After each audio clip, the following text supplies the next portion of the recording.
Morning all. Hope you guys are having a great Monday so far. I wanted to come to you really quickly and just give you a few quick reminders that'll be useful to you as you head throughout this upcoming week. Because if you've looked at the calendar, you know there are quite a few things that are due throughout this week, a couple of big items that are due this week. So again, I just want to give you a couple of reminders, give you some tips, actually show you the instructions for the Unit 3 writing assignment so you can get a little bit familiar with those if you haven't already. So to get started, I do want to give you a brief reminder. Yesterday, probably around like 6 o'clock, I emailed all of you to let you know that I'm extending the deadline for the Unit 3 discussion board, and that's both initial and the 2 replies. I'm extending that to noon today. So if you've not already completed the Unit 3 discussion board, know that you have up until noon to do so. And if you have completed it and you would like to go back and take a look at what you wrote, just to be able to see if you did everything that you wanted to, you said everything that you wanted to, your grammar, punctuation, things like that are pretty spot on. Know that you have up until noon to do so. Otherwise, you can be completely finished if you've already done it. So again, Unit 3 discussion board deadline is extended to noon today. The next thing I want to show you is the Unit 3 writing assignment. So this is the Unit 3 writing assignment. Again, if you click on content, it's going to be under Unit 3. Every one of your writing assignments for this class is going to include detailed instructions, very similar to what I'm going to show you here. Make sure that you pay attention to every aspect within the guidelines, within the instructions, because there are things that students in the past, when I've taught this course, often miss, and it does cost them points as they're working, as I'm going through and grading their work. So the first thing I want to mention to you, as with any writing assignment, is that there will be a word count or a length requirement. For this writing assignment, and I believe it's the same for units 4 and 5, the length requirement is 750 to 1,000 words. One of the things that I really want to impress upon you is that you meet that word requirement. You meet that length requirement. At a minimum, give me 750. I have students in the past who missed that, and I have to deduct points for that, and I hate to deduct points really for anything, but especially because it didn't meet word requirement. So please make sure to give me at least 750 words, and again, it can be upwards of 1,000. You'll notice that up at the very top, it lets you know what kind of format you're going to be writing this paper in. It is going to be MLA, and right up underneath this little chunk of text here, you have a link to OWL at Purdue for MLA formatting and other things like that. So again, do not feel as though you have to just know MLA off the top of your head. You don't have to. There's a link for MLA formatting right here. And again, please make sure to utilize this, because if MLA is incorrect, I will note it as I grade, and I will have to take off points accordingly. So as you're going down through these instructions, you'll see that this particular assignment is broken up into 2 parts. Part 1 is the scansion and analysis, and Part 2 is explication. This particular assignment is going to be the formatting is going to be a little bit different, and what you're going to be asked to do is a little bit different than the next couple of writing assignments you'll complete. And this one, in large part, is broken up the way that it is because you're working with poetry. So make sure that you follow both parts. Look at everything that you might want to consider for both parts. Again, both parts give you different options to choose from in terms of what you would like to cover. Part 2 gives you some questions to consider. And also keep in mind for this one, you don't have to have any outside sources because this isn't a research essay. But you should plan to include direct quotes from the poem itself. And again, when you cite those, you cite them in MLA formatting, and you use line numbers to do so. And of course, here is an example of what that will look like.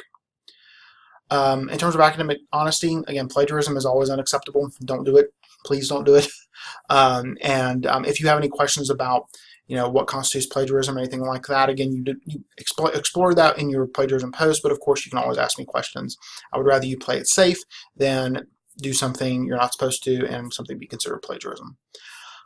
With formatting, again, make sure that you maintain appropriate academic style. No slang, no second person, so you or your. Try to avoid contractions if you can, although I'm not as big of a stickler about that. But I am a pretty big stickler about the second person. I don't want to see you or your in your paper. If I do see it, I will comment on it. For your essay, it needs to be typed, double-spaced, 12-point Times New Roman font, 1-inch margins, numbered pages, again, all the things that MLA asks you for.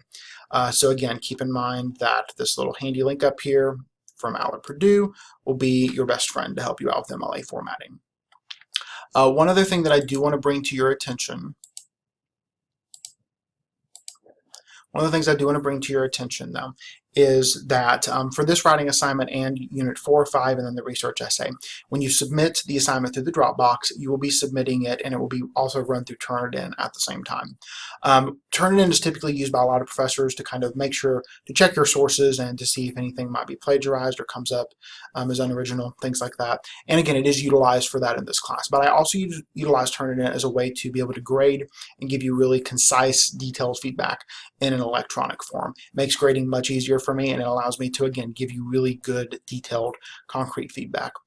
So do keep in mind that when you do get your grade back, you will be able to click into Turnitin and view your feedback, both marginalia and end comment. And of course, I'll post a video right before I give you those grades back to let you know exactly how to view your feedback.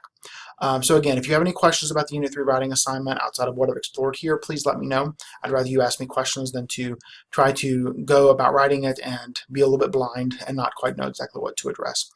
So keep in mind that that is due at the end of this week by Friday the 21st at 5 o'clock. Make sure to submit it to the appropriate Dropbox. And again, any questions, let me know. The next thing I want to remind you of is your proctored midterm. All of you know that that is happening this week, and it extends all the way through Thursday, the 20th. So that's when the window closes. So as you're working on that proctored midterm, please make sure that you have signed up for an exam. If you have not, I can't implore you enough to go ahead and do so. And again, keep in mind the proctored midterm is pretty much just a culmination of everything that you've done thus far in the class. If you've done well on other assignments so far, you should do pretty well on the midterm. And then the very last thing I want to let you know is that I'm going to be grading things consistently throughout this week because I have your Unit 3 discussion boards to grade and get back to you. I will have your proctored midterms get back and graded to you, and at the end of the week, I will get your writing assignments, and I'll be grading those over the weekend. It's going to be grading a palooza for me this week. But I do want to let you know that as you are getting things back this week, any of the assignments I just mentioned, you will get feedback, you will get comments. As you're looking through all of that, of course, you can always reach out to me if you have any questions about what I wrote, why I wrote it, things like that. And this is going to be particularly important for your proctored midterms. Your proctored midterm, again, serves as kind of a good ground for you to kind of really see how you're doing in the course so far. And also keep in mind, as you're doing your proctored midterms, I am grading those as those come in. With most of your assignments, I get all of them and I grade them all at once in one batch. Your proctored midterms, I'm going to be grading those as I go forward. So if you've already completed your proctored midterm, you should have a grade, and I'll be checking in throughout the week to get those graded as they come in. So that's all I have for you right now. If you have any questions about literally anything I've mentioned or something I haven't, please let me know. I'll be happy to answer any questions for you. I am available for office hours Wednesday from 10 to 12, but of course, all of you who've been emailing me here and there throughout the week know that I'm available and I do check into the course often. One last thing I forgot to mention with the Unit 3 writing assignment, there is a rubric that is used for the Unit 3, 4, and 5 writing assignment. I will be posting that along with this video in an announcement here shortly. So you can see the rubric, see how I'll be grading you, so when you do see your grade with the rubric marked, you won't be surprised. And also you can kind of have an idea of exactly what how you're going to be graded and what that feedback might look like. That's all I have for you. Hope you guys have a great week, and I look forward to seeing all of your great work throughout this week. Take care.